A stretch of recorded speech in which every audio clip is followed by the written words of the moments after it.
Welcome into a special one for me. That is the season preview for the Toronto Varsity Blues. And this one is a special year because it's the start of the Adams era. We have Coach Darrell Adams joining us. One of his first media requests, as he told us before we started recording. So thank you for taking the time and getting to speak with us.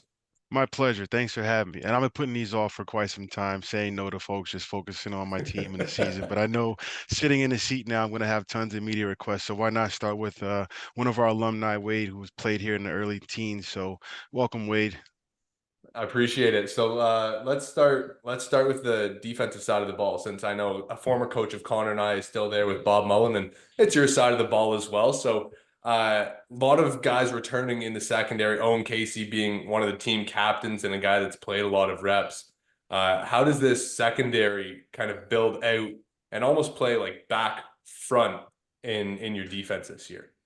Well, first and foremost, it's not my defense. And as you mentioned, Bob Mullen, he's our defensive coordinator, and I hired him to do that job to the best of his ability. He's helped me make the transition to U of T very seamless because he's been here for a number of years, heavily involved in everything from an organizational standpoint, from academic support to resources on campus to finer details that are specific to this school. So, having him remain on staff was important for me, and then giving him the freedom to call the defense as he sees fit, it makes it easier for the players because now there's consistency. When I got the job coming as a new coach, I inherited a void at offensive coordinator. So ultimately, there was going to be a new system in place on offense as well as on special teams. So, having that consistency and continuity on defense is important. So now those guys can build off what they established over the past few years under the guidance and tutelage of Coach Mullen.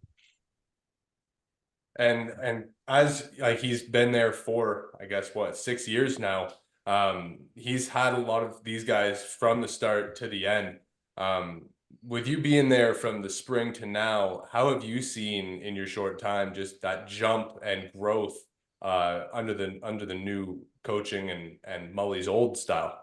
Yeah, for sure. The thing about the defensive players is that Mully was, in on all their recruiting as well. So he brought in these kids from high school, helped groom them to the student athletes who they are today. So their trust in him is second to none. So now he's able to do things the way he wants it to be done. I have a little bit more of a free flowing, think outside the box type of mentality when it comes to all three phases of the game. So now he's able to put his own wrinkles into the defense and call things as he sees fit. Whereas in years past, it might have been a little bit different. So their trust and faith in him, combined with my trust and faith in him publicly, are something that the guys have really responded to and really have rallied around. And you've seen them take tremendous strides individually and collectively as we get to this point of, the day before the day before. And we're talking Now, about, the defensive side of the ball as a whole here, but you know, taking a step back and talking about the coaching staff and the players and the veteran players on this roster, as you yourself are a new coaching staff, how much do you lean on the guys that have been there, whether it be, veteran coaches or veteran players? We mentioned Owen Casey here on the defensive side of the ball, but how much as a new coach are you leaning on, your guys that have been around for a little bit now? Tons, so I was lucky enough to, retain several coaches on the staff, including Coach Mullen, who does our defense. Chris Johnson is our strength and conditioning coordinator, linebacker coach. He might have played with you, Wade, or was he a couple years no, before? no, he graduated a bit before, but he was around the Okay. program. So yeah, he's awesome. He is, and him doing the S&C is important, as you know, from a football standpoint. You got to have a guy who knows his stuff, and he also coaches our linebackers, so that's familiarity there. Ross Cesaro's doing our fullbacks, Garrison Piles doing our H-backs. So, we have a lot of familiarity within the staff already, and it made my job easier to be able to connect with those coaches and those players because of the trust they have in each other that's already been established. And lucky enough for myself, I was able to bring in other guys that I have prior working with prior working or personal relationships with from the past. So I felt like the staff I assembled is top notch. And, the chemistry and camaraderie there has been palpable to say the least. We've had a lot of fun in the last 6 months getting to know each other, learning our team, and figuring out what our identity is going to be here at the U of T. And to kind of flip on that new coaching discussion, Tommy comes in as the new offensive coordinator. What has he kind of done with the group of guys that were there and some of the recruits you brought in that's going to change up how you guys approach the games this year? He's solidified that side of the ball. There's been a lot of turnover from the coaching staff, specifically offensively, in the past decade. One of the things I learned when I first got the job is I did a lot of discovery, contacting current players, past players, alumni like yourself, and learning about the rich history of U of T.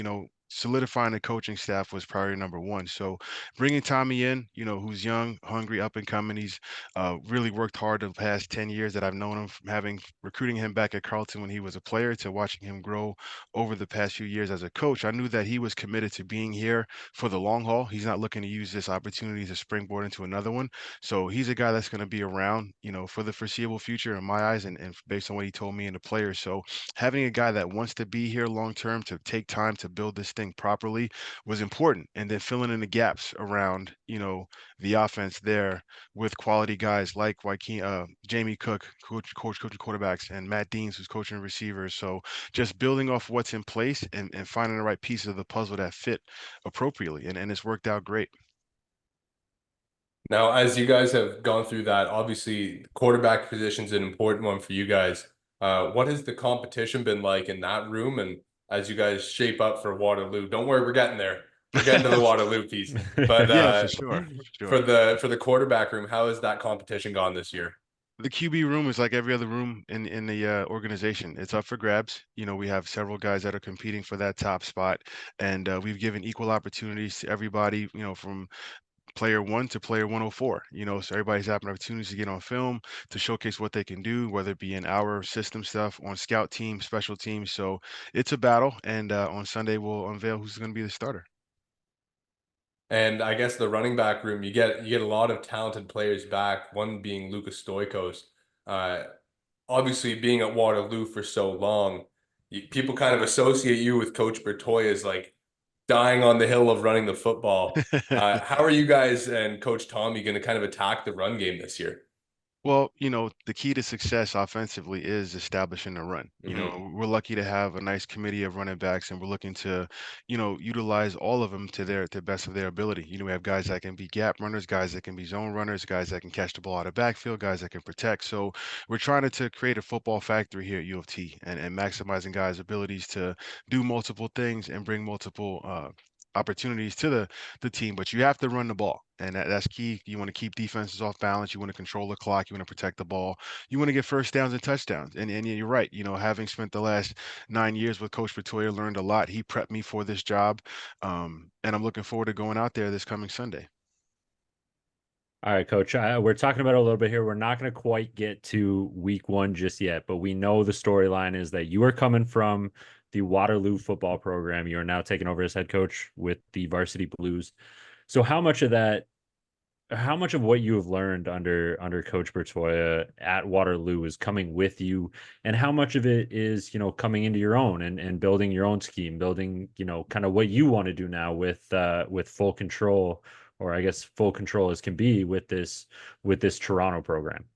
For sure. I owe everything to Chris Bertoya and Rolly Webster, the athletic director at Waterloo, helping me get this role and being prepared as I can be to sit in this seat. And, some of the biggest things I took from those two guys aren't about football. It's about taking care of people. And one of the things that Bert told me was, make sure you surround yourself with good people. And I've been blessed to be able to do that. With the staff I inherited, the staff I was able to hire, I surrounded myself with good quality human beings, people of good character, people that care about the wants and needs of others, people that are selfless, people that are committed to being excellent. And that's one of the biggest things that I attribute to Bert, because he always spoke about surrounding yourself with good people and treating people the right way, taking care of people, and operating and conducting yourself a certain way. So taking all the lessons I learned from him and Rolly, and establishing a culture here at U of T that is founded on three core principles of respect, trust, and love that are non-negotiable. This is something that we're living, breathing each and every day in all of our thoughts, our actions, how we behave on the field, in the classroom, in the community, with our families, with our friends, with our opponents. It all stems from our own thoughts and actions, and being respectful, and treating the game and people with respect, and having trust in ourselves and our teammates. And those type of things are things that you don't really talk about on a day to day because people think it's just about football. It's just about X's and O's. And realistically, Bert would always say it's about the Johnnies and Joes, right? So it's about taking care of people, getting to know people, and not trying to be manipulative or one sided, to say the least.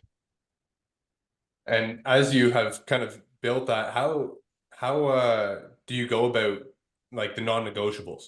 Like obviously those are pretty easy ones to follow, right? But you kind of stepping into that role and saying Not like it's non-negotiables are caring and loving for everyone. I imagine people would be on that pretty quick, but when it comes time to practice and stuff, how have you kind of found the teams receptive of your messaging?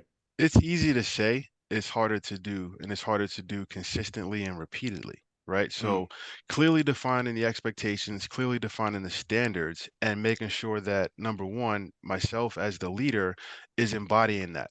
So how I treat people, how I am in public, how I am in private, the consistency and what they see, how I conduct myself, showing them what that looks like, showing them what it means, embodying it to my core, and then having my coaches be extensions of my arms and my eyes and making sure they're holding themselves to the same standards and they're holding our team to the same standards and making sure that the guys understand the why. Why is it respect, trust, and love? So clearly defining what each word means, how it's applicable, and why they're so important to our culture. And it's really been very easy to get their buy-in. I inherited a team of 83 players from last fall. I'm thankful that none of them quit. And when I started the job, I met with every player one on one for at least 30 minutes. It took me about 2 weeks to get through the entire roster. I had a chance to get to know nicknames, backgrounds, future goals, family status, why they chose U of T. And, it really went a long way to get those guys buy in because I looked them all in their eye to a man and said, hey, I'm going to ask you to run through a wall for me, but I'm going to run through a wall for you first. I'm going to show you how to do it, tell you why to do it, and we're going to do it together and make fun while we do it. So, those type of things really help me get their buy-in right away. And then bringing in a quality staff to support that and help and give the guys a voice, an opportunity to be heard and contribute well beyond the football field is something that made this transition fairly seamless. well, Connor, I'm ready to run through the wall. Yeah, no, me too. Me too. Okay, let's talk about some of the playmakers on offense. Receiving core, lots of guys that have a ton of speed coming back. What's kind of your outlook to change gears on that group? Well, it's just not about changing gears. It's about doing what makes sense, right? So, Mhm. in my opinion, when I hired Tommy, I told him, you're going to be the call on the plays. I'm not going to be stepping on your toes. I'm going to have my insight, and we're going to watch film together and figure out, what matchups we like the most. And our wide receiving core is very talented. We have a lot of guys that can do a lot of different things. We still have to run the ball, right? So we're going to be, pretty Mhm. balanced, 60-40 pass to run, but we have to be able to get first downs and touchdowns, right? Yes, there are going to be times for vertical shots, but we're not going to live and die with the nine ball. But we also have to be able to run crisp routes, utilize the snap count to our advantage.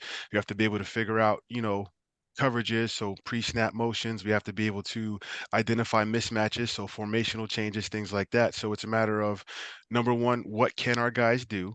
Number two, what can our guys absorb? And number three, what can we do consistently and repeatedly well to put ourselves in position to be successful each and every week?